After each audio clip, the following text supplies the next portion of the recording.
कुणाची सुद्धा शेती नव्हती. प्रत्येकाकडे 200-400 मेंढरं असायचे आणि असं परसाचं ढीक लागलं असायचं लेंड्याचं.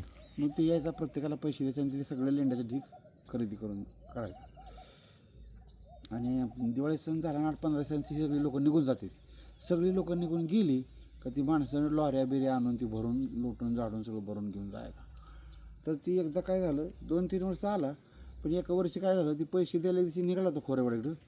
तर ती चौंडी नाही का, चौंडी झीर नाही का, तर ही नागूच्या घराच्या मागच्या बाजूला 10-12 किलोमीटरवर एक तो दरी आहे साधारण, म्हणजे तिकडनं उतार आणि तिथं परत चढ असं नागूच्या घराच्या मागं. तर तिथं त्याची गाडी बंद पडली.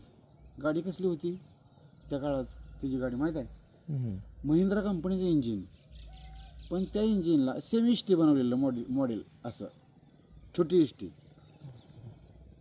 टी बनवलेलं